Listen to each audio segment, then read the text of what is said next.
Stay blessed and connected. Bless up every time. Change up the bodies and rearrange the system. We're always gonna be, the victim. No more. Change up the bodies and rearrange the system. Bunda. We're always gonna be, the victim. Rastataya, Rastataya, Rastataya. This is the Shaka from station to station to tell the generation and the nations.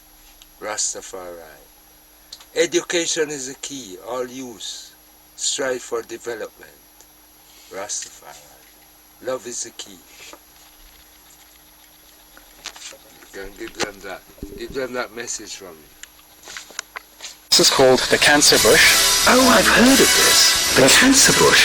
It is from nature that diseases arise, and from nature comes the cure. Dr. Paracelsus. Cancer bush, the hidden herb that supports and treats cancer patients, is brought to you by Mother Nature's traditional herbal remedies. Cancer bush is the miracle herb and can also treat these following conditions: cancer, chronic fatigue, depression, diabetes type 2, piles, hot flushes, gonorrhea, syphilis, hemorrhoids, chlamydia, rheumatoid arthritis, tuberculosis, HIV/AIDS, mental stress, lupus influenza, swine flu, and more. To find out more, and if you or a loved one are suffering from the following conditions, please head over to our website on www.cancerbush.org.uk. If you'd like to email us, please email at info@cancerbush.org.uk. You can also call us on 0208 993 4870. That's 0208 993 4870, or 07943 144 544. That's 07943 144 544. Cancer bush, the miracle herb.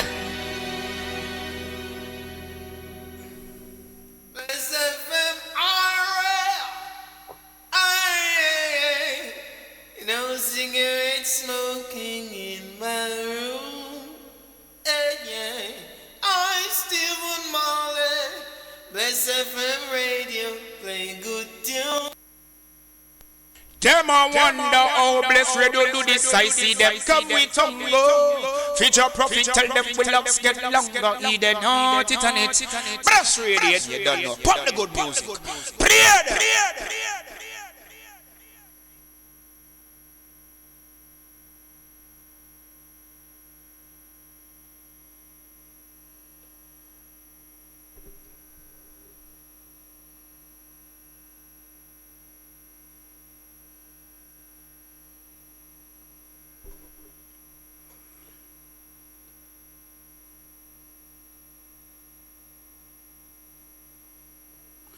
Greetings to all the listeners out there.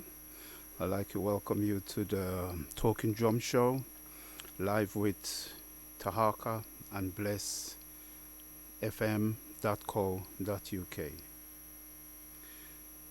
Today we'll be looking at a very important topic. In fact, the topic is entitled Under Attack. How do we fight back? So this program will be divided into two basic sections. The first section we'll be looking at the ways that we are under attack, especially I'll be focusing on the recent deportations and touching on the whole Windrush scenario, whole Windrush debacle that our people have been going through. And then on the second half of the program, we'll be looking to some kind of solutions, because the attacks that we are going through is nothing new. It's something that's been going on for years. And when I say years, imagine the presence of black people, African people on these shores going back, predating the time of the Romans. So we have had a presence in these lands going back thousands of years, and still we are seen as total strangers. So again, I would like to welcome you to the Talking Drum Show. And as usual, I will start with some greetings. Greetings in a Pan-African sense. So I will say Nangadef. I will say John Tan. I will say Akwabo, Etzane, Tenastalin, and Akaro, to all the blessed radio listeners out there. Whether you are listening in the UK, whether you are listening in Africa, the Caribbean, North Central, or South America, or elsewhere, welcome to the Talking Drum Show. And just before we get into the topic itself, we'll just play ourselves in with our usual intro.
So the Talking Drum Show will be with you each Wednesday at the hours of 2 p.m. and 4 p.m. So tell your sisters, your brothers, your kings and queens, friends and colleagues to tune into the Talking Drum Show right here on blessradio.co.uk every Wednesdays between 2 p.m. and 4 p.m. So the topic today is under attack. How do we fight back? That's a very apt question, because we as a people, black people, are constantly being knocked from pillar to post. The recent deportations, the whole Windrush scandal, it's something that should show us that our presence in these lands is not one that is secure. So we need to find ways and means to remedy a lot of the situations that we find ourselves into. But I'd like to start off by reminding the listeners out there, especially how the Windrush situation started and how it came to light. It's something that has been going on for many, many, many years. You know? But it wasn't until David Lammy stood up in Parliament and made his announcement about a year ago that it came to the attention of the mass public. So I would just like to revisit that speech that David Lammy gave to us in the House of Commons about a year ago. David Lammy. What can I say to the Home Secretary? That the relationship between this country and the West Indies and Caribbean is inextricable. The first British ships arrived in the Caribbean in 1623, and despite slavery, despite colonization, 25,000 Caribbeans served in the First World War and Second World War alongside British troops. When my parents and their generation arrived in this country under the Nationality Act of 1948, they arrived here as British citizens. It is inhumane and cruel for so many of that Windrush generation to have suffered so long in this condition, and for the Secretary of State only to have made a statement today on this issue. Can she explain how many have been deported? She suggested earlier that she would ask the High Commissioners. It is her department that has deported them. She should know the number. Can she tell the House how many have been detained as prisoners in their own country? Can she tell the House how many have been denied health under the National Health Service? How many have denied pensions? How many have lost their job? This is a day of national shame, and it has come about because of a hostile environment policy that was begun under her Prime Minister.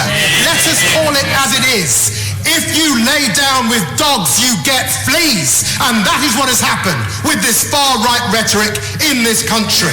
Can she apologise properly? Can she explain how quickly this team will act to ensure that the thousands of British men and women denied their rights in this country under her watch in the Home Office are satisfied? Now, I'm sure a lot of the listeners remembered that memorable speech by the MP of Haringey, actually by David Lammy. And that led to the resignation of Amber Rudd, the then Home Secretary.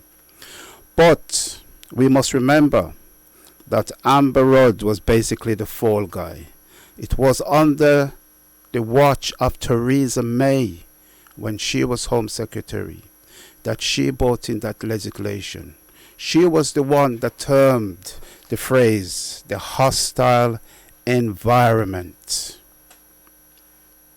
Now, as time progressed, Amber Rudd resigned and Sajid Javid was given the office of Home Secretary.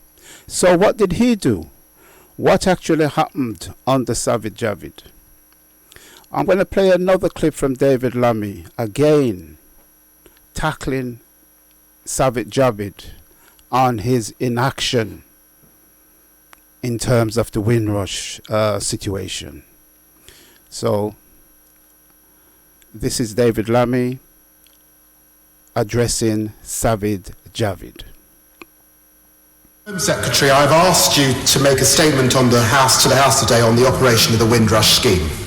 Your department's treatment of the Windrush generation has been nothing less than a national scandal. Yeah. In November, we learned that at least 164 Windrush citizens were wrongly removed, detained, or stopped at the border by our own government.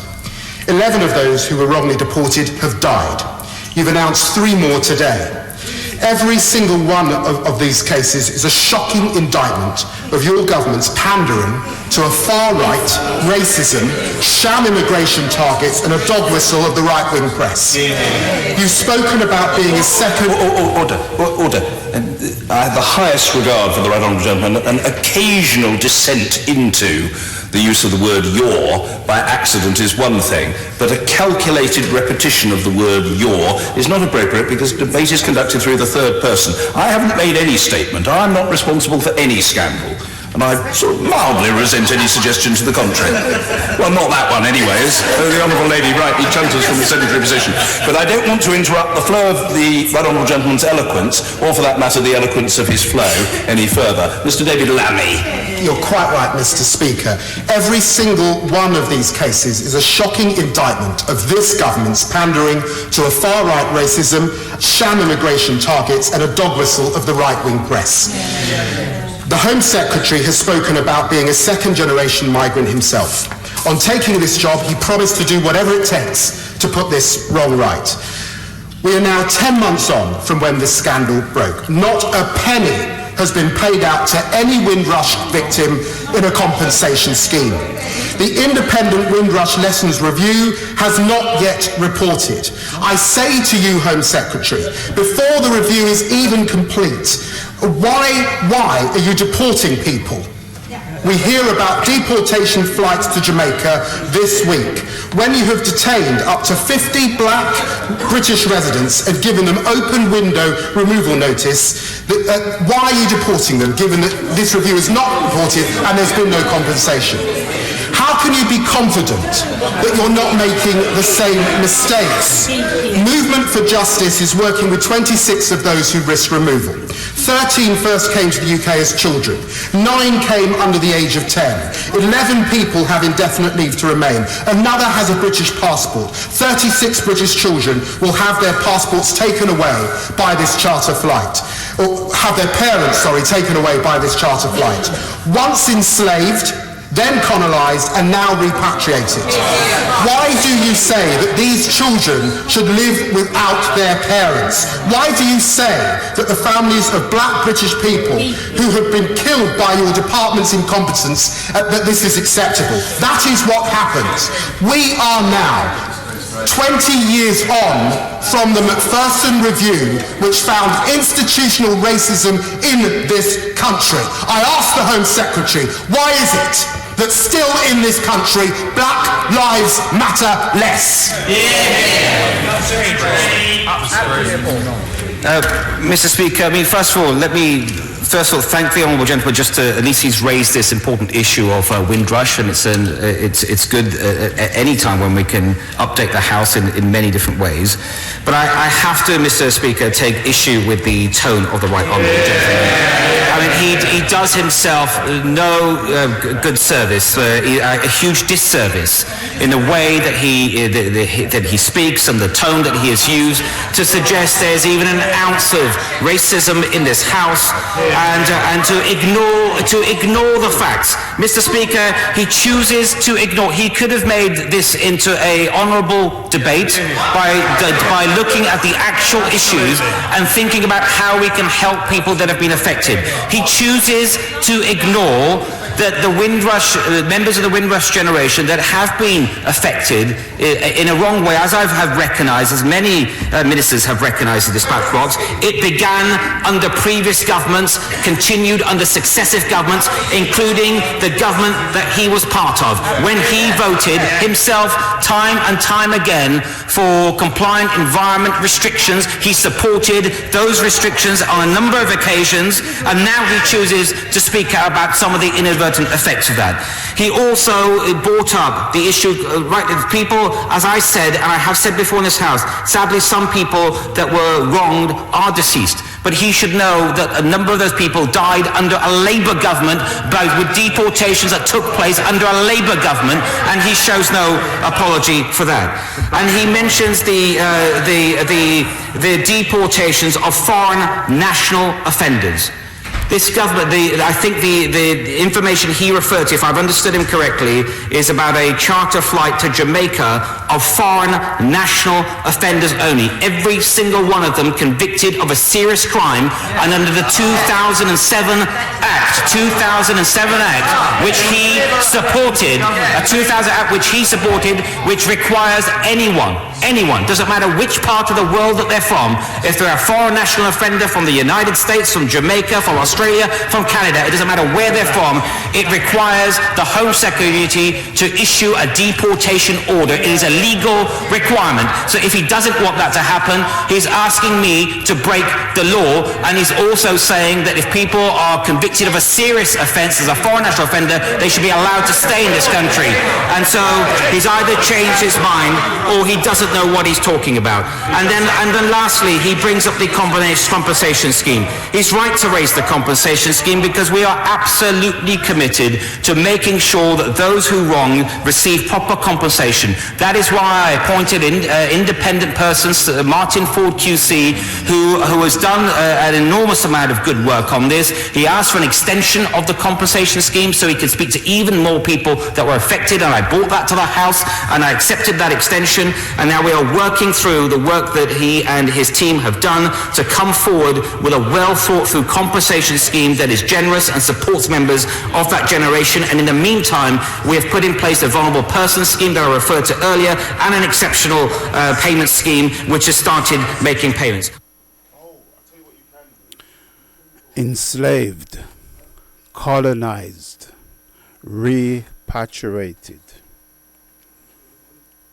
I say it again.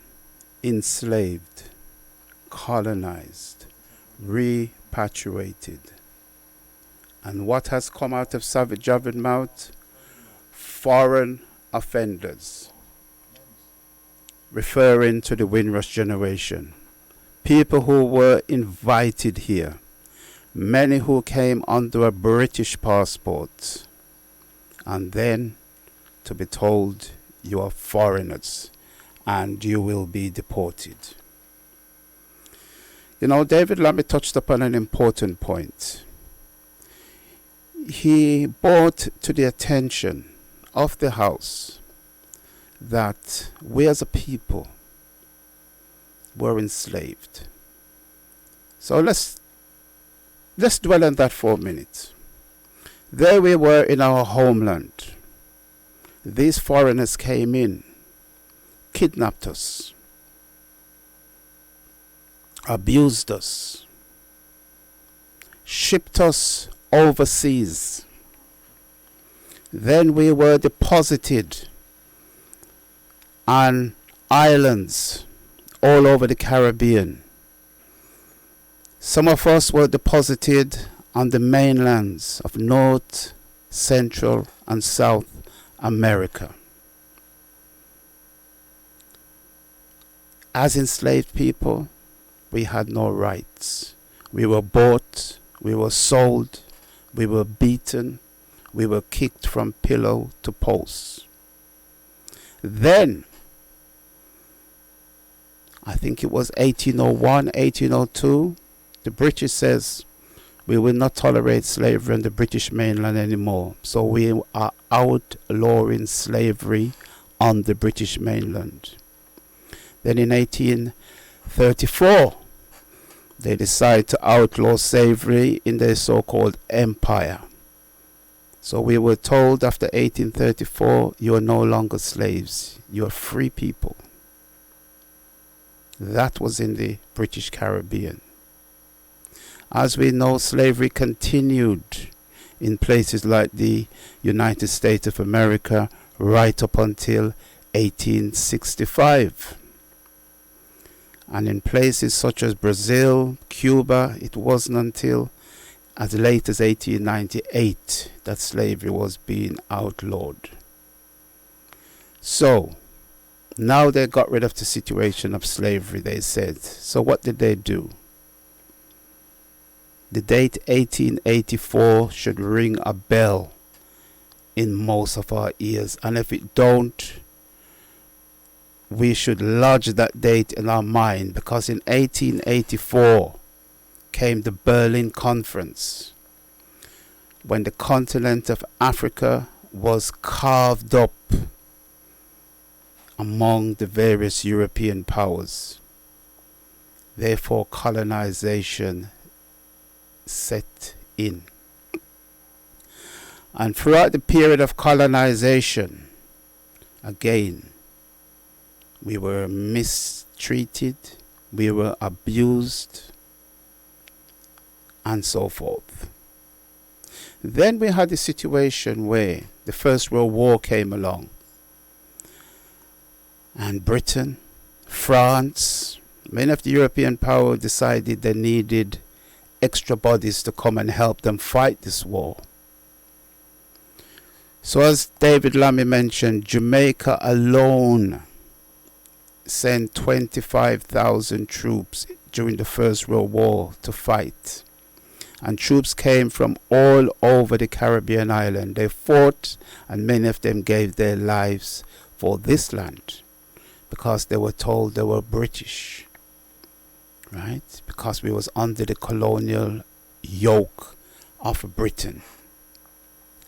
Then came the Second World War, and again, many of us from the Caribbean, many people from also the continent of Africa came and fought again in their wars. Many gave their lives. And after their so-called wars, what happened? They went down to the Caribbean and they said, we need you to come to the motherland in order to help rebuild it. So many heeded that call and came here. And when they came here, how were they treated? Were they welcomed? I'm sure many of those who are listening to this program could be ones that heeded that call and came along, or now their children or their grandchildren, but stories are passed down. They came here, they toiled from dusk till dawn, as Malcolm would say, from can't see in the morning till can't see at night. And they gave the best years of their lives to this country, only to be later kicked in the teeth when they were told, you are not a citizens, you have no rights, you have no entitlement, and we will get rid of you. This is the country that a lot of us are calling our home. And I'm glad if David Lammy does nothing else, he will remember for being constantly pushing this point. Because we need our representatives to represent us. And of course, it's not just him. There's many others who are putting up the fight, the great fight for the injustices that's been perpetrated on black people, especially people from the Caribbean, when we're referring to the Windrush situation. Now, we are told that these people came here, they did not regularize their stay, but let's look at the situation, what really happened. Let's delve a bit deeper into the fraud, I would use the word fraud, that took place. Because looking back at it, I would say many of us who came here were tricked. We were used. We were abused. We gave the best years of our lives, and then we were told, you are now a burden. No longer want you. Go. Get out. And Theresa May knew exactly what she was doing when she created that hostile environment. Now, we heard from David Lammy about a year ago, and then 10 months after that. Now, this is 2 weeks ago, and we can see the situation is not much further along. So I'd like you to listen to David Lammy again in Parliament, bringing up the Windrush situation, just 2 weeks ago. This is a generation of people, thousands of them, who came to this country after the Second World War and gave so much but took so little. Yeah. Let me just remind the Minister, 164 people were detained and deported, which the government says it got wrong. On the back of that, 5,000 people were denied access to public services, healthcare, pensions, education, all that they were entitled to. Against that backdrop, he's right to say the government rightly set up the Independent Learn Review led by Wendy Williams. In the wake of that, they suspended flights to Jamaica. So the question today is, why have they resumed those flights? In light of the scandal of people who arrived in this country as children, how can he guarantee the House that there are not people on those flights who are actually British nationals? And in the wake of the leak, where Wendy Williams herself says that you should not be deporting people under the age of 13, can he confirm that there are people on that flight who arrived in this country age 2, age 3, age 5, age 11? And when he relies and says to the House that all of them are, or gives the impression that they are murderers and rapists, he knows that there are many who are there for non-violent offences.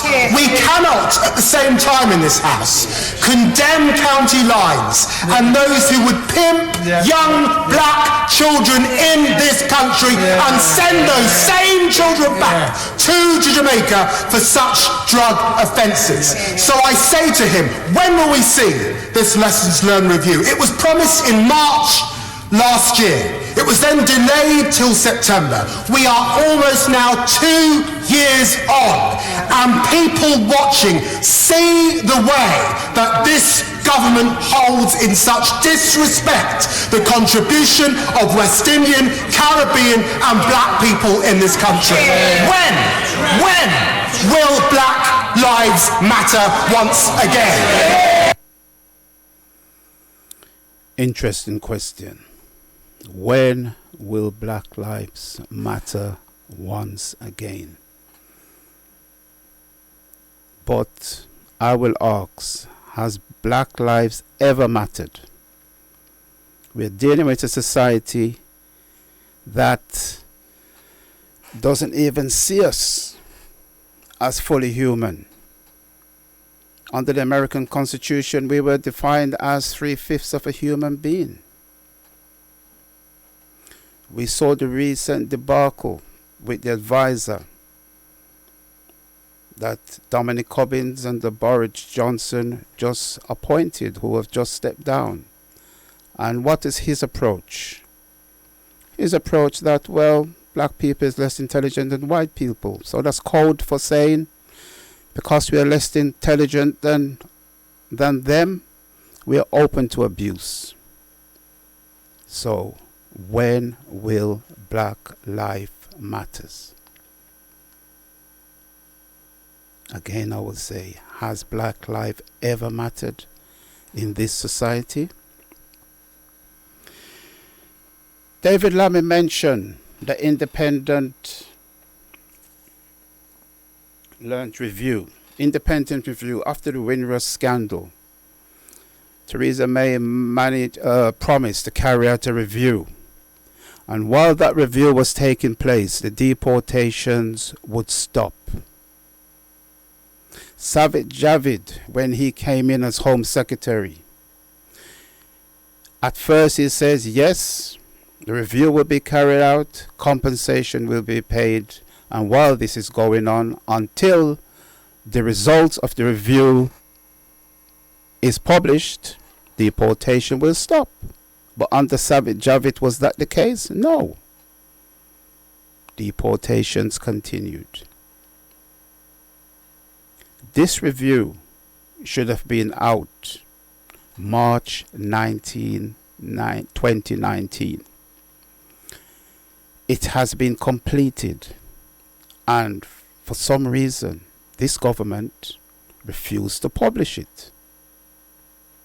Is it that what's in that review would have put a stop to a lot of these deportations? That's why they're trying to hurry them through before they release it. I'm sure that's the case. Therefore, one of the things that we have to remember, it doesn't matter. It is clear that it doesn't matter the fact that many came on a British passport. I mean, in my own case, my father was one of those Windrush generation, part of the ones who answered the call when ministers came down to the Caribbean and said, come and rebuild the country. He came here. He settled in the city of Birmingham, and he helped build the bullring. If anybody know Birmingham City Centre, he worked on that. He helped build that. My mother came a year after him, and she worked many of the hospitals across Birmingham in their health service. Right? Myself, I was one who was then later sent for and came up and grew up, went to school here. Right? And then they turn around and they say, don't matter if you came here at the age of 1, 2, 3, 5, could have been living here for 30 years, 40 years. And they use the word, if you transgress, they have the right to deport you. You are not a British citizens. Remember, it wasn't until 2017 that the law was again changed under Theresa May. Before 2017, what constitute a serious offence was 4 or more years in jail. After 2017, a serious offence is defined as anything more than 12 months of a prison sentence. So people who thought they were safe, they knew nothing else. They came here at the age of 2, 3. Never been back to the Caribbean. Never been back to Jamaica. Suddenly, are being snatched out of their house in the early hours of the morning and being locked up in concentration camps, because that's what they are, and then being dragged onto planes and deported. So what can be done? Can anything be done? Because remember, this country, as opposed to most other country, does not have a written constitution. And over the years, they've always held back from having a written constitution, because that gave them the leeway to bring in all kinds of legislation at the drop of a hat. So we can see the games that's being played. As Lamy rightly says, are we respected? No, we are not. I think that should be clear to everybody now. We are not respected in this country.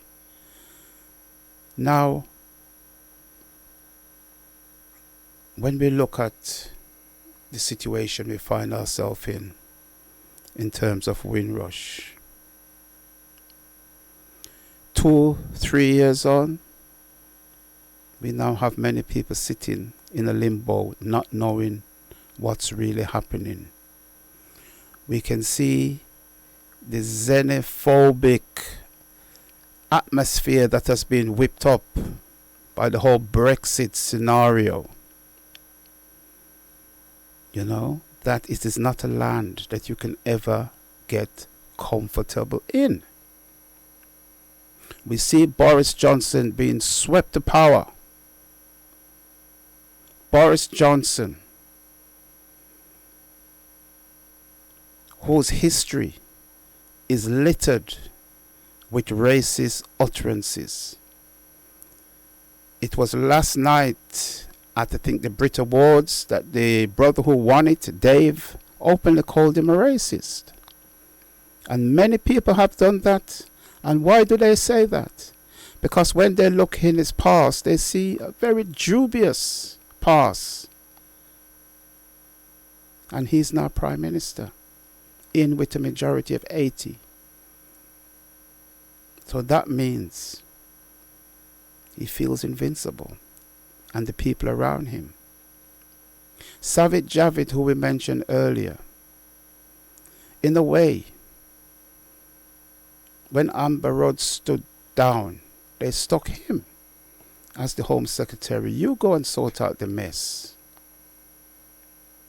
And we can see he himself has now stood down not too long ago because he failed to fall in line. So their agenda is slowly unfolding in front of our very eyes. And we should be cautious. All our movements should be cautious. Because Windrush, again, David Lammy gave a talk a year or so ago, just over 18 months ago, and it came to the attention of everybody. But deportation to the Caribbean, that's something that has been going on for a long, long time. I remember clearly, as a small child growing up in Jamaica, it was always said, you see such and such, they was living in England for how much years? 20 years, 30 years, now they're mad. And you saw time and time again examples of people who have came to settle in this land, and then they came back to Jamaica and they were out of their minds. So the saying used to go, what are they doing to them in England that they're all coming back mad? And little be known, under the Mental Health Act, going way back from the 60s to the 70s, once you get diagnosed as mentally ill, that was a guise for deportation. So deportation of us has been going on for a very, very long time. Now, I mentioned before, our presence in this land is nothing new. When the Windrush arrived in 1948, headlines everywhere. Black people have arrived in this country, but nothing can be further from the truth. I mentioned before that during the times of the Roman, in fact, a Roman emperor by the name of Septimus Severus, an African, came to this country, and he brought with him legions of African soldiers who manned Adrian Wall. In fact, Septimus Severus died in this country. He died in York. So we're talking about 2,000 years ago, and there was a visible black presence here. Anybody read the works of Gerald Massey, a priest scholar? In his writing, he talks about the African presence in Scotland, going way back. And there's another good book by an author called Edward Scobie, called Black Britannia. And when I first read that book, my eyes opened, because what Scobie showed in the time of the Queen Elizabeth I, the time black people was referred to as blackamoors. And the population of the country at that time couldn't be more than about 3 million. And as a percentage of the population, there were more Africans here in the time of Elizabeth I as a percentage of the population than there are now. And then we are told that we are newcomers. So we can see games are being played with us. It is time we wake up, know the truth, know our history. Then it will tell us how we should approach the future. Because Colby went on to say, the African presence in this land got so great that Elizabeth herself said, away with these blackamoors. What are so many of them doing in my kingdom? So later, few hundred years later, the country of Sierra Leone was created in West Africa by the British for the sole purpose of returning Africans, black people from this country, as a way of expelling them, getting them out. So basically, they would go along, grab you on the streets, bungle you onto ships, and just ship you out. That's how Sierra Leone was created. So don't be fooled when the Windrush arrived in these shows in 1948 at Tilbury Dock that African presence, African was having any kind of significant presence on these lands. We were here a long, long time ago. So how do we find ourselves in this situation? I will say this before I go to a small break. I will say this.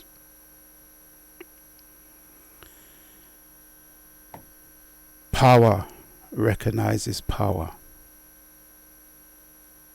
Power recognizes power.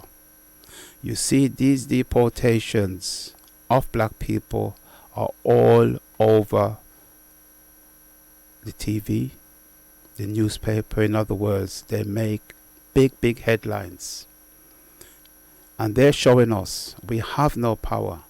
We can do whatever we like to you. For the simple reason that you have no power. Are they messing with the Asians in the same way? Are they messing with the Chinese in the same way? I'll leave that to you. I'll leave you to answer that question. But next I want to play a situation where we were told that don't matter when you came to this country, even if it could be 5, 6 years old, you commit a crime, you're liable to deportation. In fact, an MP, can't right remember her name at the moment, said British citizen is a privilege, not a right. It's a privilege and not a right. So if you abuse it, you will lose it. Now let me play a clip. It is entirely right that foreign national offenders should be deported from this country in accordance with the law. Jeremy Corbyn, the government has learned absolutely nothing from the Windrush scandal. This cruel and callous government is trying to mislead the British people into thinking it's solely deporting foreign nationals who are guilty of murder, rape and other very serious offences. This is clearly not the case.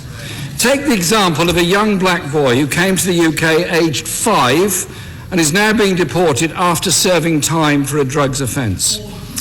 If there was a case of a young white boy with blonde hair who later dabbled in Class A drugs and conspired with a friend to beat up a journalist, would he deport that boy, or is it, or Mr. Speaker, is it one rule for young black boys from the Caribbean and another for white boys from the United States? There you are. That, to me, says it all. That, to me, says it all. Boris Johnson himself was not born in this country. If we want to look at ancestors, he's what? Maybe second or third generation. His grandfather was from Turkey. He was born in the United States. And when he got up to his misdemeanors, what happened to him? He's now Prime Minister, basically. So we can see the injustice of the system. Now, I also want to mention the fact that when African people came here from the Caribbean, what conditions did they find? What situations did they find? In fact, I know somebody was giving me the experience of when they came here and how shocked they were to walk into a shop, ordered fish and chips, and for it to be put into a newspaper. Situation where breads were being left on the doorstep. So another friend says when his father went to the fish and chip shop, they used to bring their plate. Bring their plate, put on the counter and said, put it in the plate. Please don't put it into a newspaper. So what are we saying? The very basic hygiene standard we had to come and show them. Many things. It was African people that came here and put right. Right? So the contributions by African people in this country have been enormous. And when I say African people, I'm not just talking about us from the Caribbean. I'm talking about from all over Africa. People have come from Nigeria, Ghana, Sierra Leone, Gambia, all over, and have made massive, massive contribution to this country. And in turn, we are seeing that we've just been constantly disrespected. And again, I would emphasize the point. Are the Asian disrespected as much as us? Are the Chinese disrespected as much as us? And I'm sure you will agree the answer is no. And why is the answer no? For the simple reason, like I said before, power recognizes only power. China is a powerful country. China will stand up for fellow Chinese no matter where in the world, so you dare not abuse them. Looking back in time, I remember listening to one of Malcolm's speeches.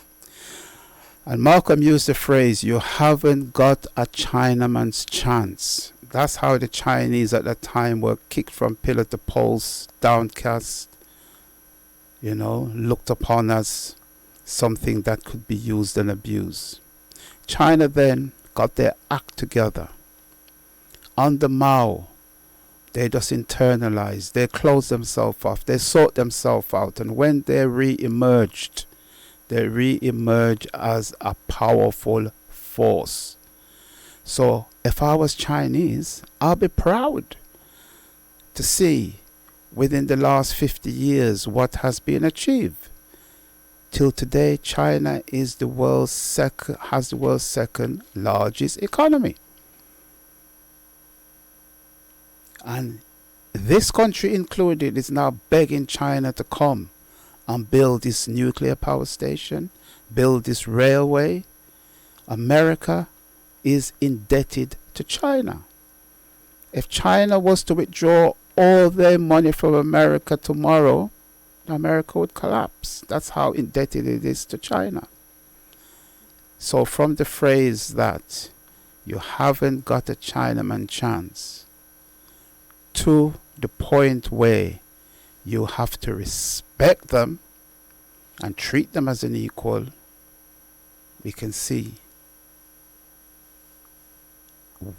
how much more work we have to do. India. The British ruled India for many, many years. I'm sure you have heard of the Amritsar massacre, when the British army gunned down, probably running to the thousands of Indians for demanding their rights. Today, the Indian economy is bigger than the British economy. Recently, it has overtaken Britain in the size of the economy. We see Indian companies like Tata owning British Steel, owning Land Rover, owning Thai Food Tea, and many, many things in this country. So again, India, China, they're also nuclear powers. So you don't mess with them. And if you don't mess with India, you don't mess with their people, regardless of where they live, because there's somebody to speak on their behalf. Now, let's come to the Africans. Let's come to black people. Who is there to speak for us? Where? The Caribbean tried to federate a time ago, but because of petty infighting and jealousy, that federation never took place.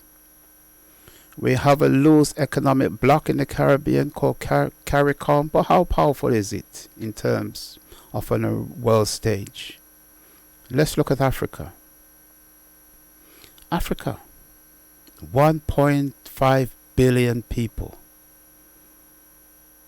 And because we cannot get our act together, we can be kicked from pillar to post.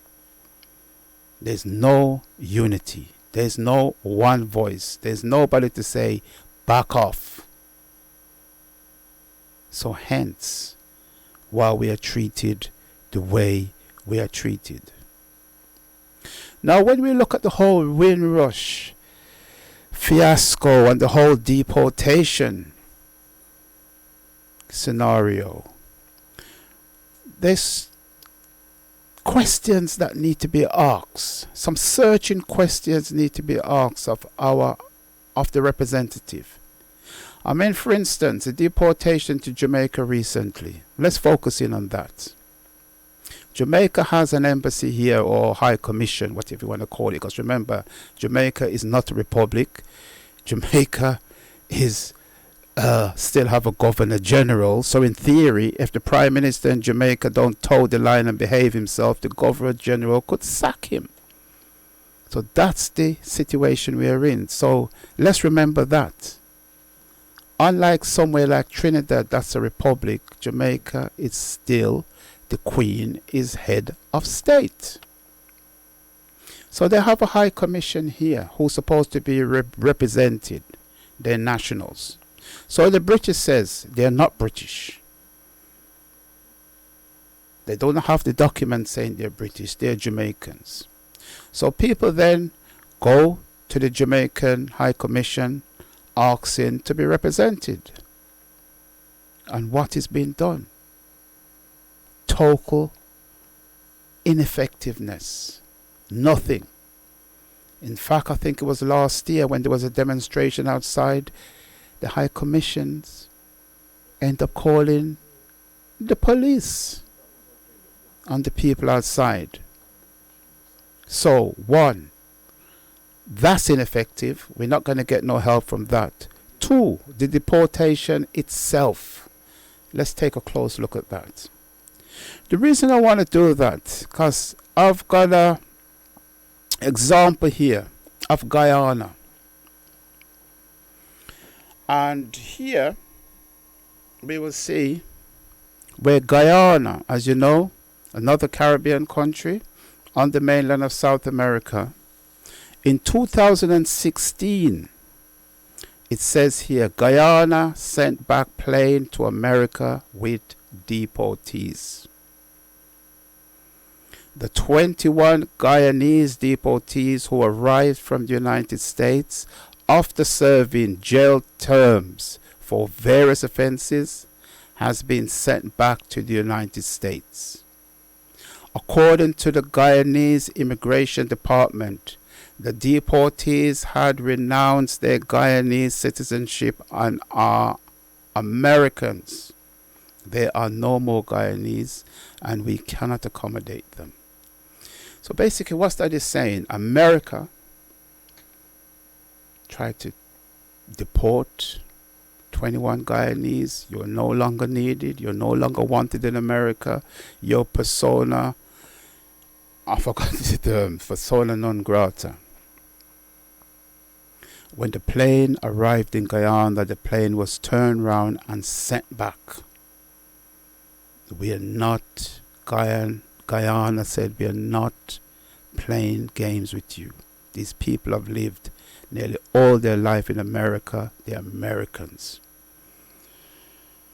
Concerning Britain now, have there ever been such a situation where a plane load have been deported to Jamaica and the plane has been turned around and sent back? Never. That has never occurred. So are these deportations simply a case that, okay, we're sending it down and that's it? Or is there some kind of incentive? I've heard of a figure that for every deportee that is sent back to Jamaica, the government receives £5,000. I don't know how accurate that is. I'm still researching to find out just how accurate it is. But what we're saying, money is changing hands.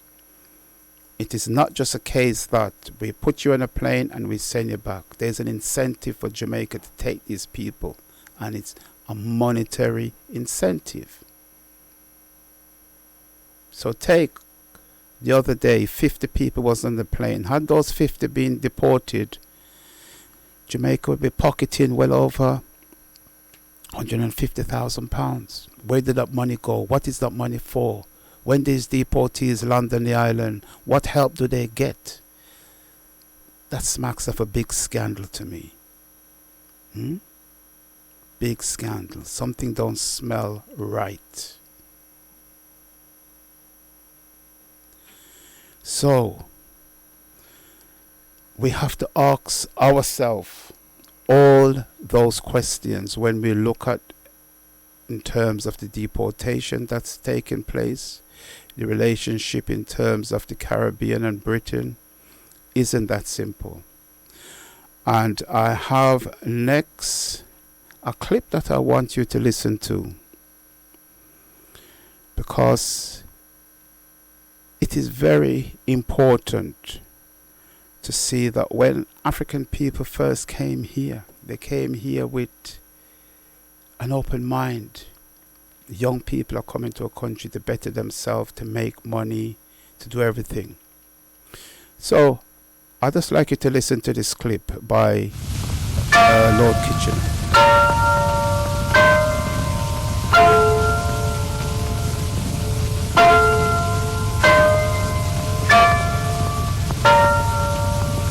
London is the place for me. London, this lovely city. You can go to France or America, India, Asia or Australia, or just come back to London City.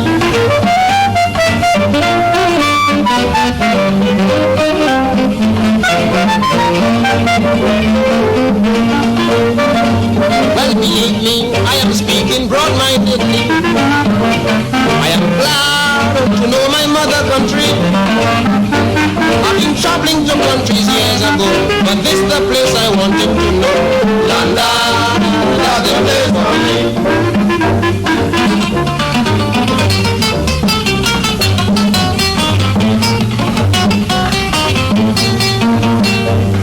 To live in London, you're really comfortable, because the English people are very much sociable. They take you here and they take you there, and they make you feel like a millionaire. So London, that's the place for me.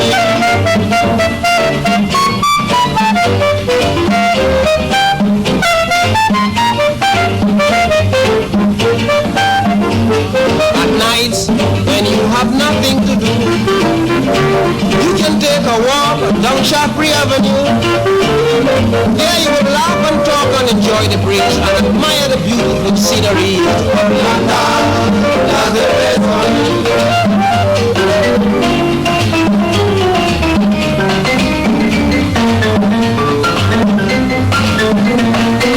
Yes, I cannot complain of the time I have spent. I mean, my life in London is really magnificent.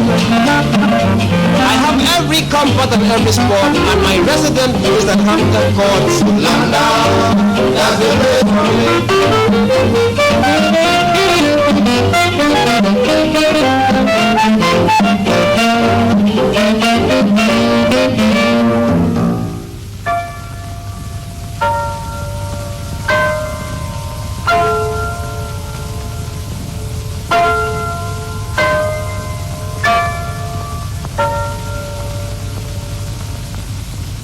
So we can see that was Lord Kitchener, and I'm sure many of you would have seen the film clips of the Windrush at Tilbury Dock and the people coming down the stairs and he being interviewed right at the bottom of the stairs and he breaking out into the song. So many people, that's the kind of mindset they came here with. The streets of London is paved with gold. Now, think about that. Caribbean, we were told to come here because there's all these riches we're going to get. Back to enslavement. A lot of our people were enticed and captured through trickery again and shipped across. So we can see the mindset that prevails and still prevails in a lot of our people is a mindset that we have to alter. We have got to realize that we have no friends out there. So we've got to face the future in a different way, with a different attitude. Now I'd like to play you a short discussion in terms of what actually happened to a lot of the people when they're deported and get to Jamaica and the scenario leading up to that.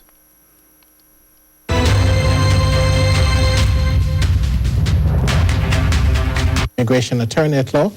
So isn't that the prevailing sentiment in the UK too? They're foreigners. I mean, the Prime Minister is banking on that. Today he said that the people should have taken the precaution of not being hardened criminals and they should go. Let's start with you, Jennifer Hauser. There is so much to say and there's so much to explain. We haven't got time for it. So I will try my best to be brief. In order to understand what is going on, you need to understand that there's a difference. Everybody knows Jamaica was a colony. Everybody knows that there is a background to this. So at the time when Jamaicans and other Caribbean nationals went to the UK to build Britain and were invited and brought in and they were there and they were working, by the time Jamaica got independence in 1962, people are still going there and so on.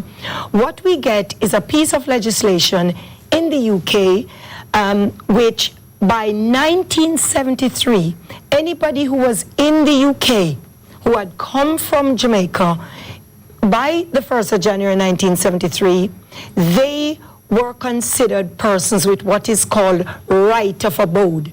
That is a right that meant you could live there forever. You had the exact same right as any British citizen. If you left the country, you could stay out for 5 years and return, no problem. It was in the act. You could never be deported from the UK. And so when we look at this, so for example, when we see that member of the public and what he said, unfortunately that shows a remarkable lack of understanding and a very high level of ignorance as to the rights that these people have. Yeah, so but that right isn't for the people on the plane. That's for their grandparents and so on. These aren't the people who are affected by that. And I'm sure Reverend Jenny is going to jump in a minute, but what I'm saying is, when we look at what the Windrush generation, those persons who went, then the generations that came after, what the Windrush Review report which is still waiting to be published, and which we're saying the lessons learned from the Windrush debacle that occurred, we're saying that persons ought not to be removed from the UK until this report has had sight of, simply because for those persons, the older generation, we know that those rights ought to travel to this current generation. These children, these men now were children who went to the UK and have lived there all their lives. This is the home that they know. So when the member of the public says, send them home, they are home. And so once you understand the status of these persons, you will understand why we've argued that they ought to remain there. So, I mean, my position is very simple. In terms of criminality, we have to put everything into context. I was there today, and I did not speak to one family who could elaborate to me that someone had been removed directly from a prison cell and placed on the flight. All the families I spoke to, their relatives went back into their local communities after serving their time. Some of them had even had children, expanded their families.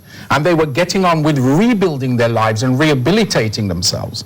And then they were actually detained and actually taken to a detention center.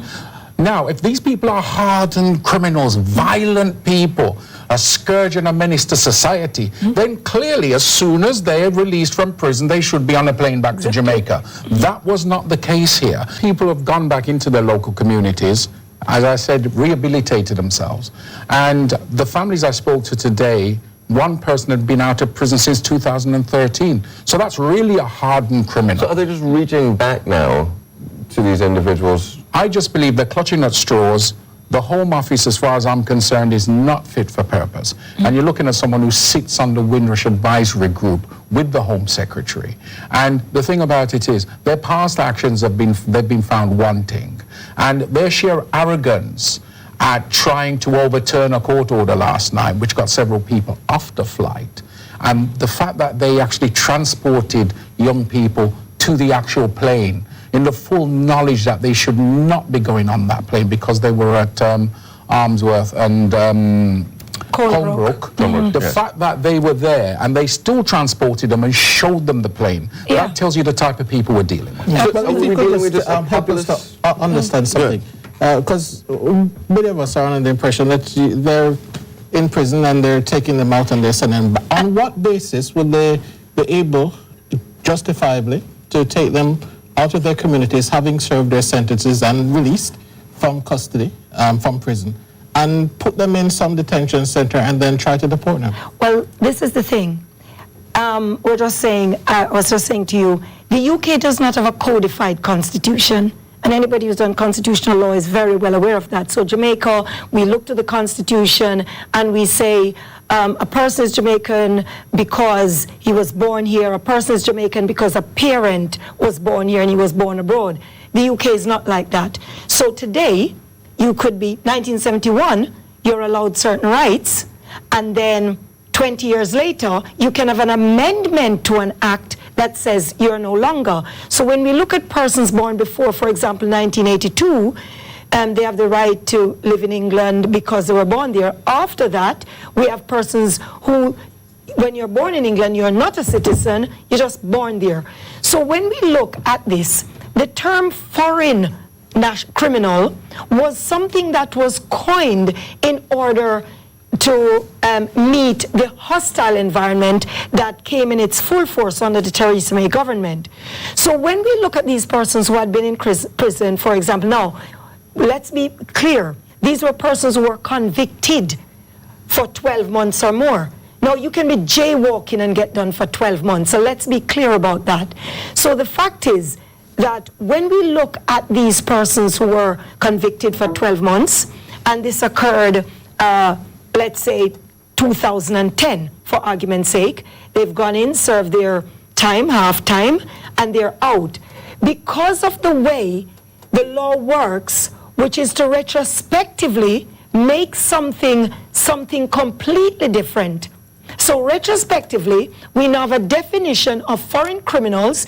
We say, let's go and find all those people who had committed some crimes before, and we're now going to let them maybe sign on, or we're now going to issue a deportation order. So as Reverend Jadu said, these aren't people who they took out of prison last week, last month, last year.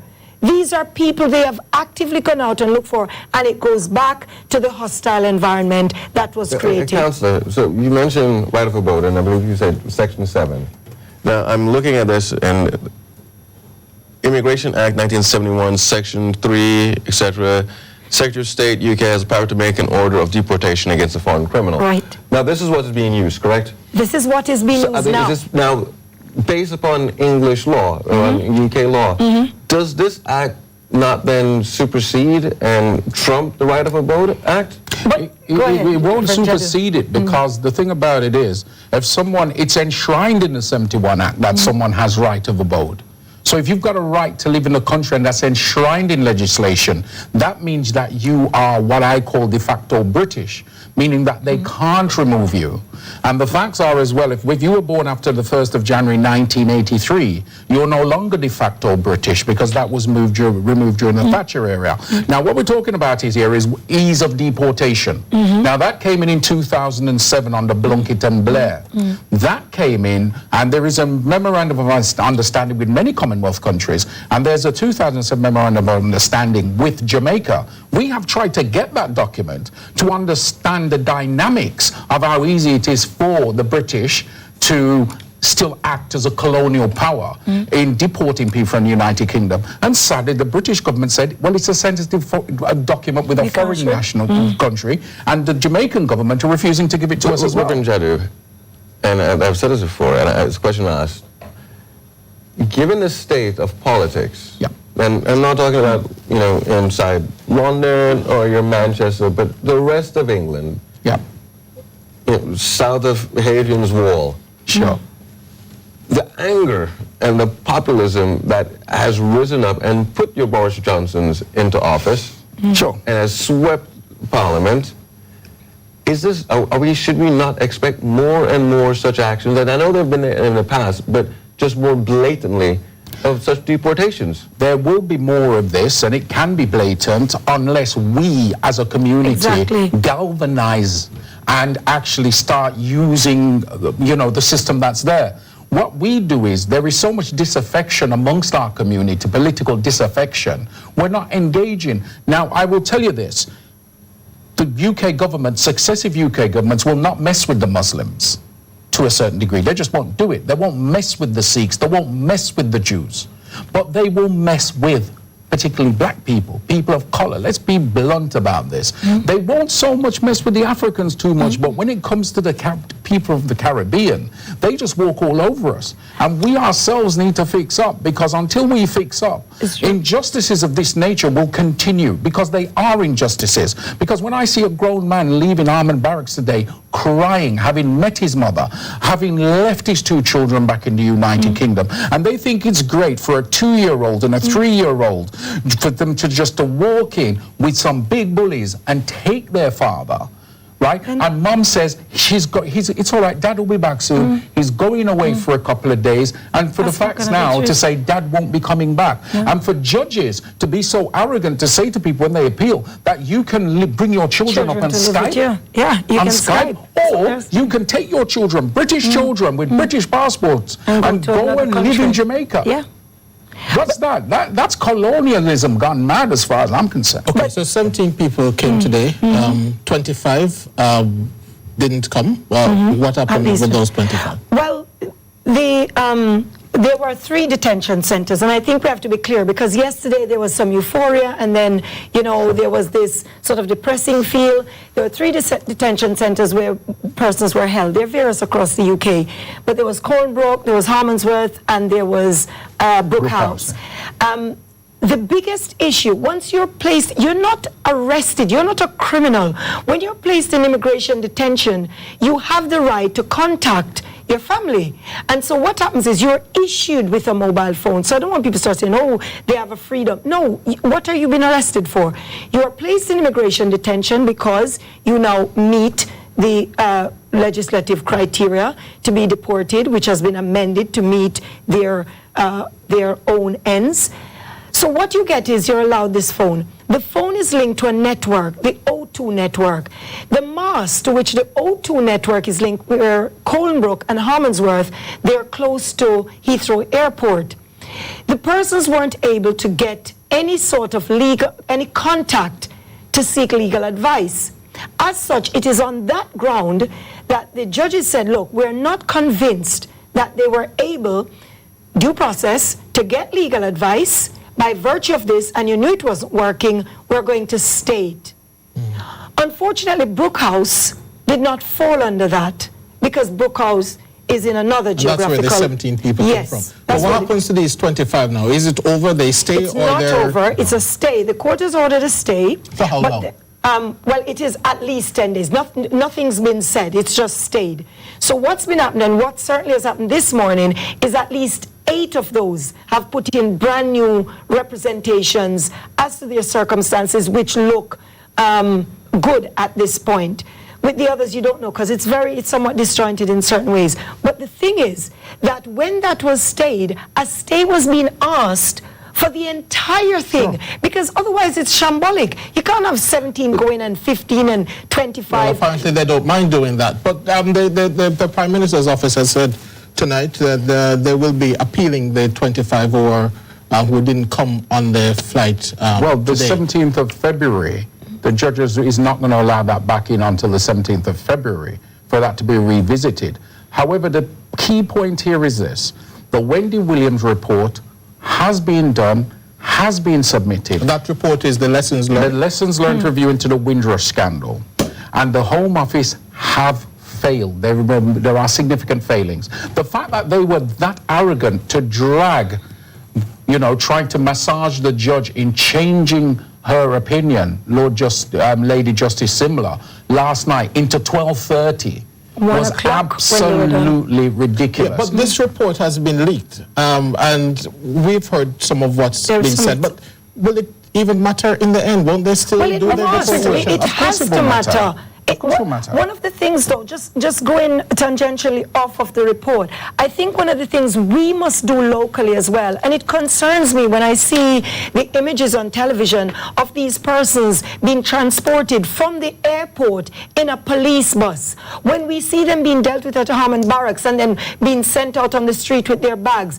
As a country, as a government, as a people, we are not doing right by our citizens. That is extraordinary. What should we do? What about our High Commission? You've mentioned the High Commission. The High Commission, for me, is not, and I've said this before, I will continue repeating it until I see a change. The High Commission is not doing its job. The Jamaica High Commission in London is not doing its job. We're issuing our travel documents without stopping, pausing in our tracks and saying to the British Home Office, wait a minute, we need to satisfy ourselves of this person. We need to satisfy ourselves of their background, of their families, of the fact that they have links which lead back right through to the Windrush generation. The High Commission answers to the Jamaican government. Yes, and none of them is... The Jamaican government is not leaning on the High Commission. The High Commission is not leaning on the British government. So where's the breakdown? Is the Jamaican government just refusing to deal with the situation? Well, they are extraordinarily quiet and coy. They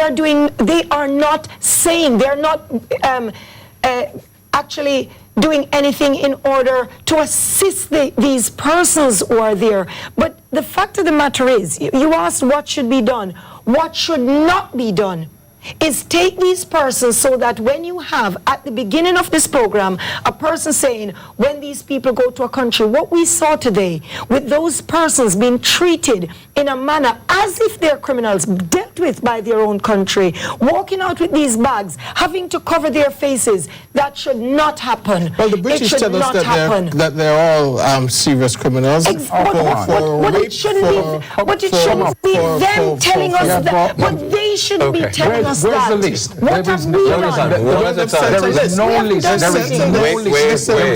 There's no list. Please go. Yeah, there's no list for this. None. And remember as well, if we're going to get into the nitty-gritty, we've got to remember there is a criminal justice system there that disproportionately treats and dishes out sentences to black people, substantially more than their white counterparts. So actually saying that it's a hardened criminal who has been given 12 months is rubbish. I mean, there's a young man, he's out here deported last year, a driving offense. Come on, that's not a hardened criminal, right? He was stupid for what he did. Let's say, be blunt about it, he was stupid. But the facts are, at the end of the day, you're right. Populism, what gets me votes? What will make me look good? The facts are, at the end of the day, sooner or later, it's only left for Britain now to start transporting people back to Australia. Thank you very much. I'm afraid we have to go now. Thank you very much. Reverend Jadu and Ms. Husband, thanks so much for Thank you so much. All right, when we come back, we'll have more CVM Live. Stay with us.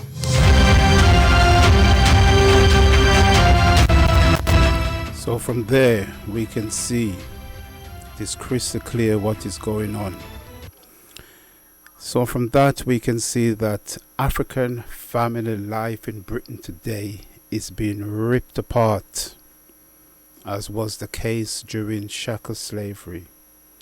We are seeing a situation where fathers are being taken away from their families. That's what we are seeing. So basically, we are living a trauma. I'm sure some of you, if not all of you, have heard the term post-traumatic slavery syndrome. I will say that again. Post-traumatic slavery syndrome. It's a book by Joy DeQuery. And what she's showing is that we as a people are being constantly pursued, generation after generations after generations. In fact, she says, and I'll read a bit of what she says. And remember, she's writing in the context of America. So a lot of the terms she'll be using will be African Americans.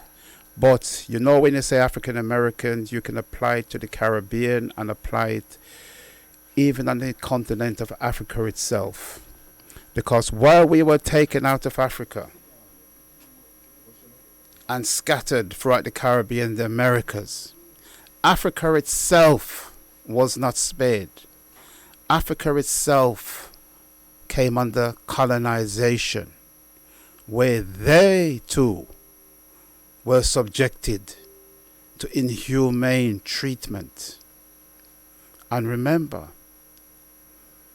the whole thing of slavery and so forth in Africa has been going on for at least 1,500, 1,500 years when you think about it.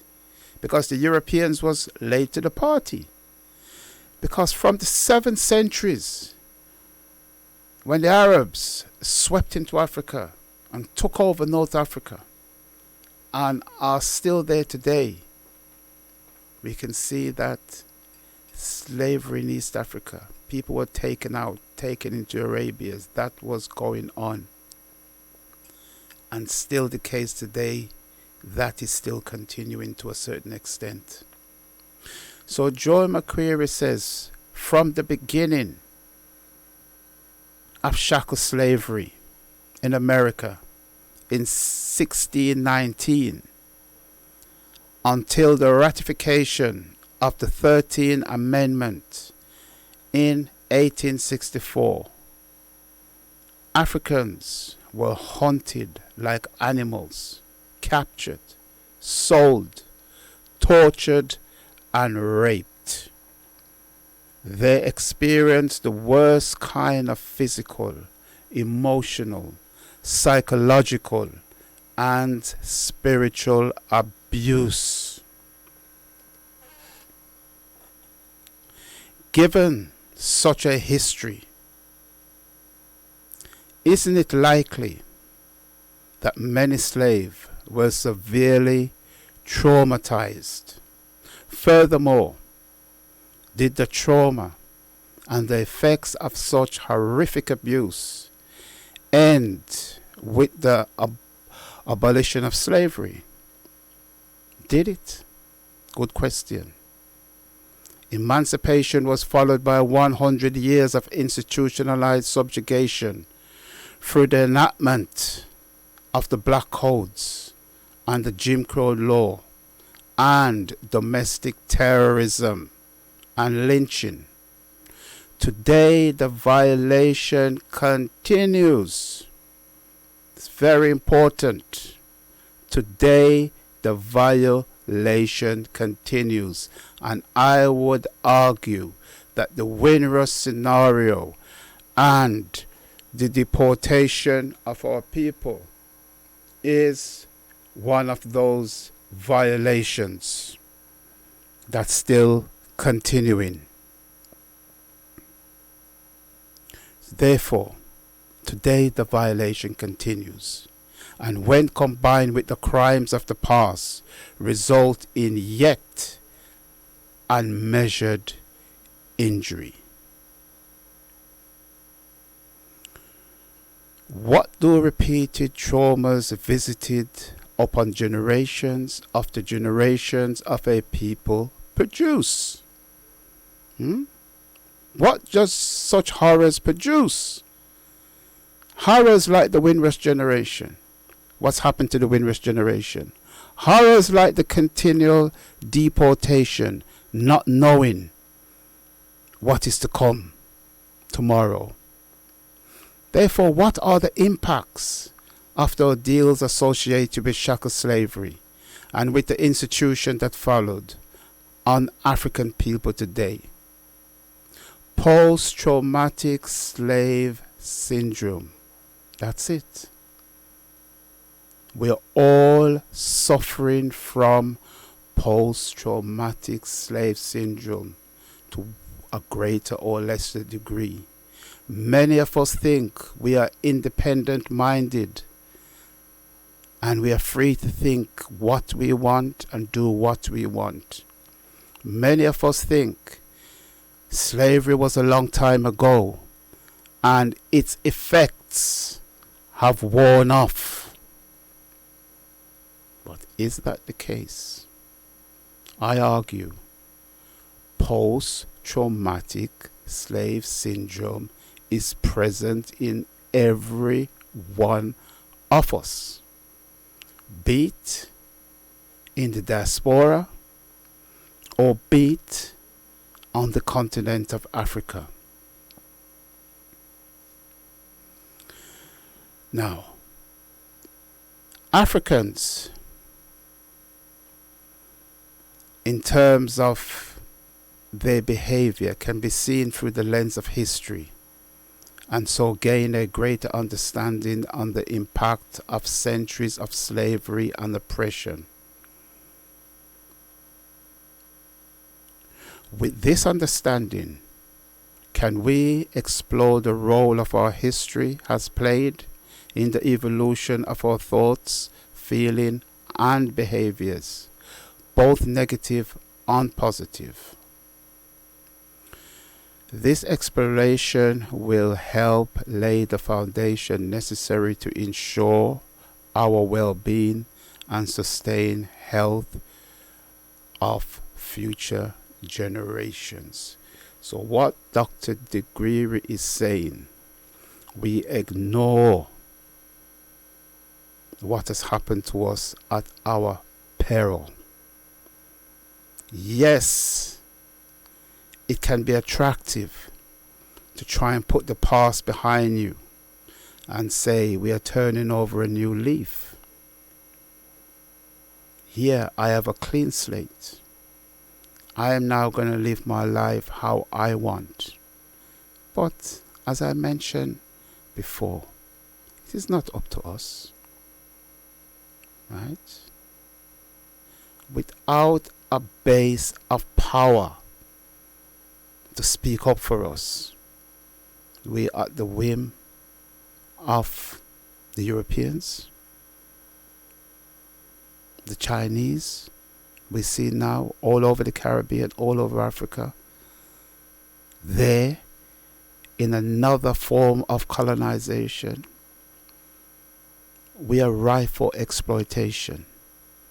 That's what I'm saying. We are ripe for exploitation. So we better get to grips with this post-traumatic slavery syndrome, recognize it for what it is, and begin to tackle it. For example, in 2015, David Cameron made a trip to Jamaica. And while there, Portia Simpson brought up the topic of reparation. She brought up that issue to him of reparation, and what was the answer? Cameron basically said, slavery was a long time ago. It is time to move on. Forget about that. And by the way, I have something for you. And what was it? He said Britain is prepared to build a brand spanking new prison. We will finance the prison so that your citizens that held in our jail can be repatriated. That was his gift. Therefore, we can see the disrespect, the disdain to which they hold us. Now, Cameron and his family was part of those who benefited greatly when chattel slavery, so-called, was abolished in the Caribbean. So it wasn't a case that we are abolishing slavery because we have now recognized the sins of our forefathers. No. The slave master said, if you want to abolish slavery, we have to be compensated. They are our property. And if we are to lose our very valuable property, you need to pay us compensation. So, a lot of work have been done at University College.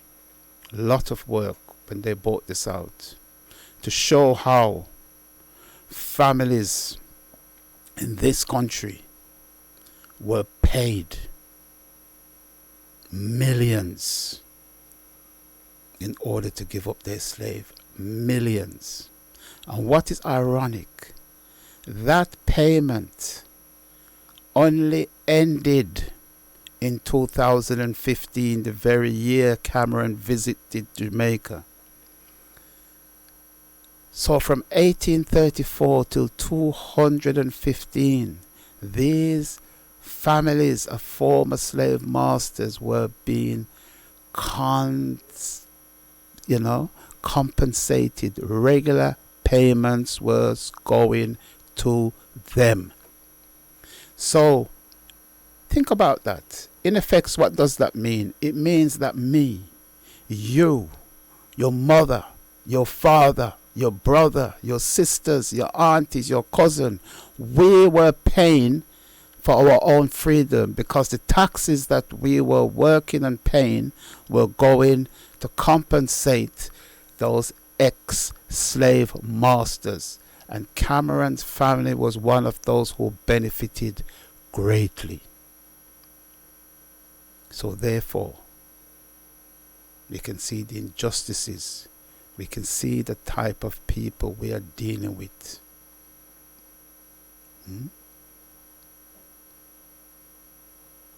And how much compensation did the slaves get? In bondage for almost 500 years. How much compensation did we get? We saw a situation in the United States when they were promised 1 mule and I think an acre of land. how many of them end up getting anything? The few that was given it, legislation was enacted in Congress to take it away from them. And was mentioned earlier, Jim Crow, Ku Klux Klan, the various things came in, and the mental torture, the physical torture, the psychological torture continued. That's the situation we are facing.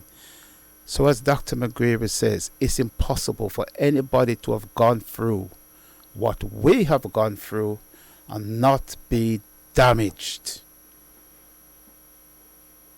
in some way. I'm sure many people can relate to what I'm about to say. I remember as a small child growing up.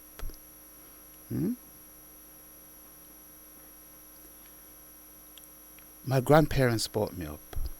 My parents had migrated to England. And thinking back, children are naughty, children are rude, children get up to all kind of things, and you're going to get punished. So when it's beating time, you're going to get a beating. But looking back at it, the severity at which many children was punished, be it from parents, grandparents, or be it at the schools. Looking back at it, the anger that came out of the adults who was chastising the children, where did that come from? Because I'm sure when we look back into our traditions, our African traditions, yes, there was a system of punishing children, but never like that. Never with that kind of brutality. So, as Dr. McCreary says, the pent-up anger is unleashed. It comes out. Not just that. That's what was done to us during slavery. So, it is impossible to go through what we have gone through without some kind of psychological damage, mental scarring. So we have to face up to this fact that we're all suffering from post-traumatic slavery syndrome. It is something that is present in every single one of us.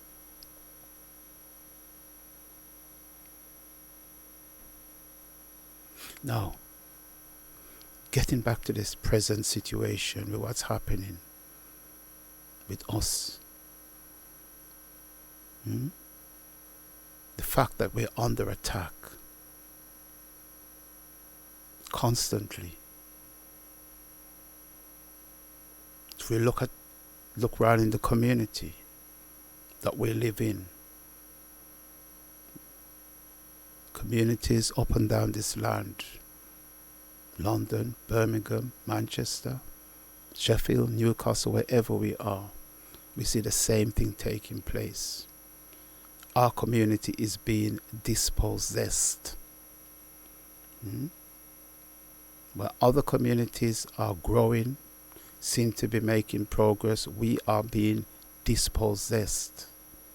Whatever we have had, let's look at things like community centers. Councils, governments are actively moving to dispossess us of them. Why is that? I can mention a few things that has happened. I mean, there's the situation of the Bridge Park project over there in West London. Brent Council is trying to deprive the community of a centre to which they know they had a right to, because they see us as weak, They see us as somebody they can just push aside. So I know the brothers and sisters are putting up a fight, and they need support. We have to stand up and resist. When Boris Johnson became mayor, there used to be an event in Trafalgar Square called Africa on the Square. Within no time, that was cancelled.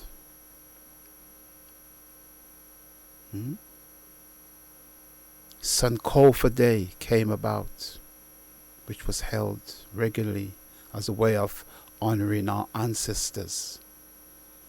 Again, now that is under threat. That, they're told, we cannot fund you. But, whereas Diwali on the square, Eid on the square, St. Patrick Days on the square, all the others can continue. Right? I remember the Birmingham Carnival that at one point rivaled Notting Hill. It was the biggest carnival in this country outside of Notting Hill. Then the city moved on it. They wanted to take it over. And when the organisers refused, they closed it down for all dubious reasons. And we know Notting Hill Carnival itself is constantly under threat. So it seems like everything that we have, we are not supposed to have nothing. Again, I get back to the fact, this situation exists, like it or not, because we are weak. Power recognizes only power.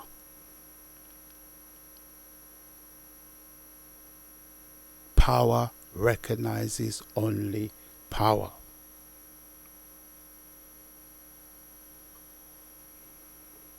Let's look at the situation of our children in the schools and the Afrophobia that's going on. All of a sudden, if you wear locks to school, it's not allowed. We're going to kick you out. We're going to suspend you. Children going to school in their natural hair. Afro told to change their hairstyle. We think it's aggressive. We don't like what we're seeing. They go to school in Cane Road. Again, they're suspended from school. That's our hair. That's our natural hair. And we are being dictated to how we should wear our hair in what style. Because somebody don't feel comfortable with our hair being in such a style. Under attack. What's the best way to fight back? We are under attack from north, south, east, and west.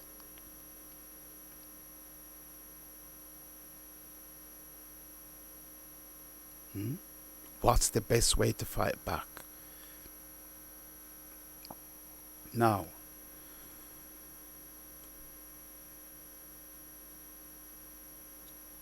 without, that's coming from me, coming from my heart, without a strong base, without a strong Africa, without a sense of Pan-Africanism, without a sense of togetherness, looking to each other,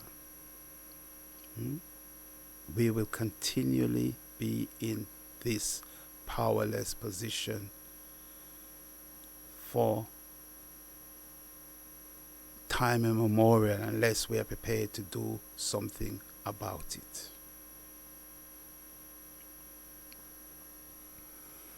Now, at this point, I like to play a tune, just to remind especially our children of their worth. Because I remember when my son started school, I had to take him aside. And I said to him, look, now that you're going to school, you're going to be picked on because of who you are. you're going to be accused of doing this and doing that. And you're going to find that your friends do the same thing and they don't. And as true to my word, within days of him starting school, it started. While he was, that's my son and daughter, at primary school, I became a school governor for that reason, so I could challenge the school from within.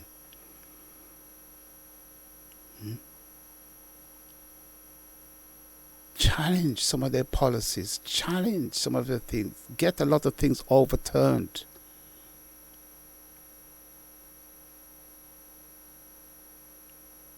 Because that's one of the way forwards. We have to get involved in things that affect us. Get involved. The Asian community got somebody in the position of chancellor.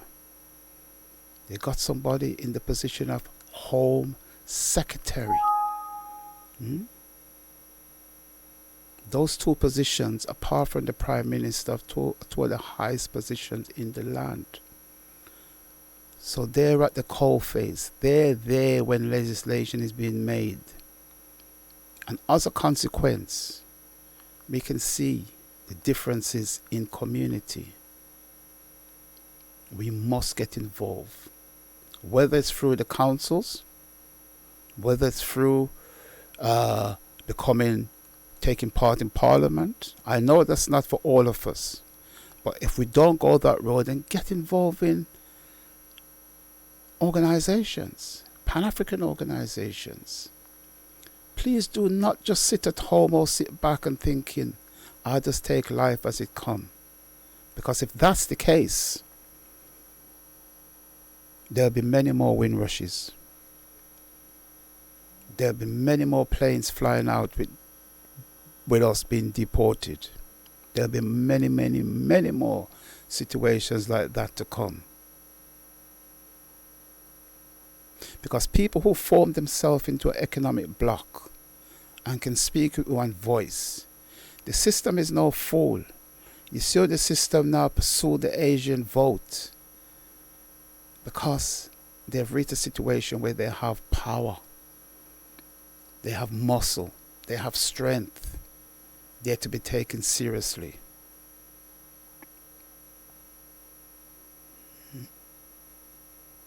So especially when it comes to our young children, we need to instill in them where they're coming from. We don't leave it to schools to teach our children their history and their culture. We should be doing that ourselves. That's the most effective way to make sure they learn, understand, right, and appreciate who they are and where they're coming from. We have to do that ourselves. So at this point, I'd like to play a tune dedicated to our youths, especially, just to show them how appreciated they are.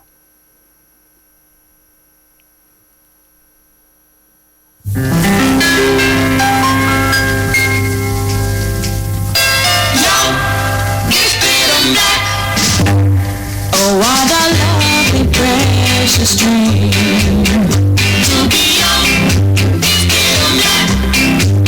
Open your heart to what I need. The whole world, you know, there's a million boys and girls who are young, still black, and that's so nice.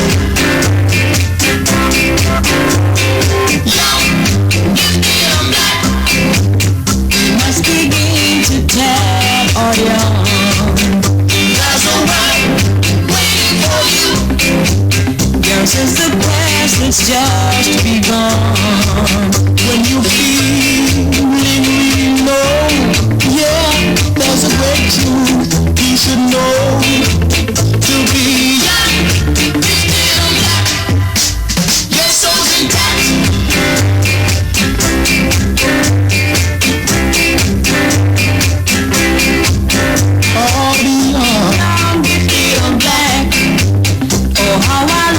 to know the truth. There were times when I look back and I am haunted by my youth. Oh, but my joy of today is that we can all be proud to say to be young, gifted and back is where it's at.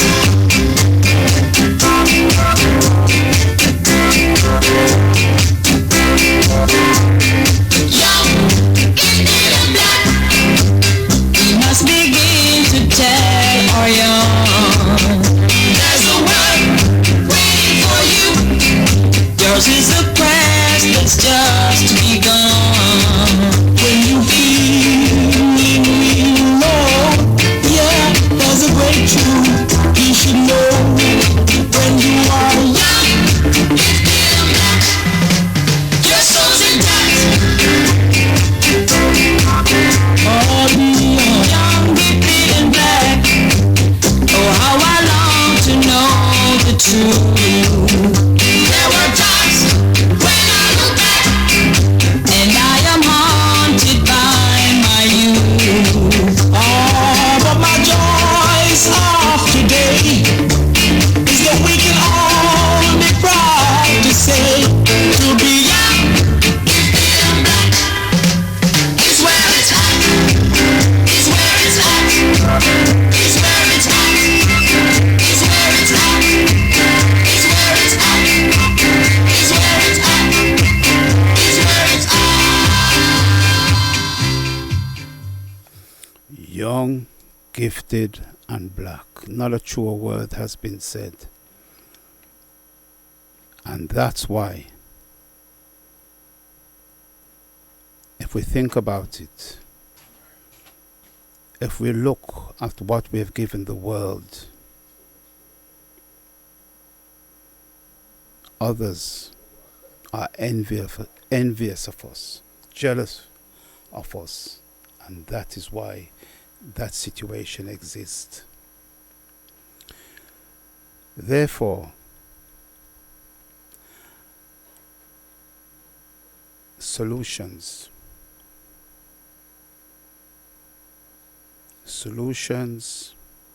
is something that I will be looking at next week, because there's many ways to improve things, and I would like to make several suggestions. But next week I'll be looking at the ways to get out of some of the situations we find ourselves, how to improve our situation as African people, as black people going forward, that we are not kicked from pillar to post as it's being done now.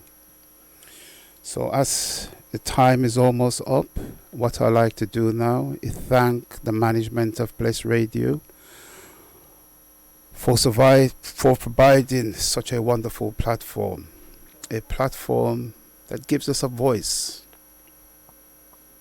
because we know the mainstream so-called radio stations out there are part of the problem, are part of the things that's spinning a web of lies and deceit amongst us.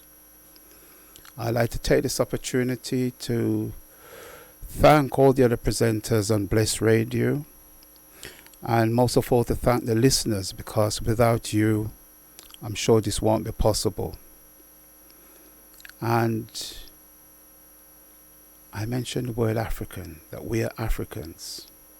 And one thing we have got to do is always remember and give thanks and praises to our ancestors for watching over us. Because, let's face it, if they didn't fight to survive, we wouldn't be here today. So, I'd just like to bid everybody farewell until next week, and I'd like to play you out with a song. It's from a singer called Youssou N'Dour. Some of you may have heard of him. He's based in a country called Senegal in Africa. Very progressive brother. And listen carefully to what he says in the song, because that's pointing to solutions, to one of the solutions that we need to follow. So until next week at 2 p.m., remember you're listening to the Talking Drum Show and blessradio.co.uk. I will leave you now with Yusundo.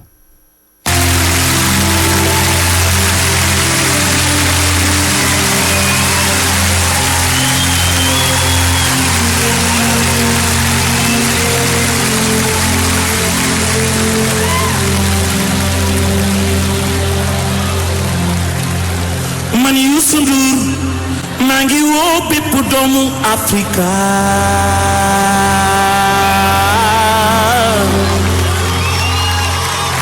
ñu bokku xalaat bokku gis-gis bokk yéene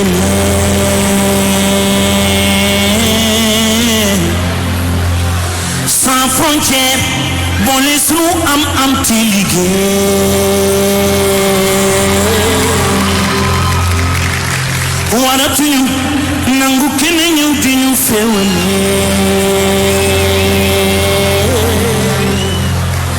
bul jiite réew foog ne la fa nekk yow yaa ko moom nit bu dëgër danga war a fekk nga bëgg sa réew te sàkku ndimbal na ca fekk loxol boroom we Africa jant bi fenkee waaw na la fekk joo ak sa jumtukaay bëccëg bi gaaw na ñett du bëre te ñaara mën kenn waaw yoon wi sore na te metti na nañu ko waaja ba du na bi xaat lañu defoon na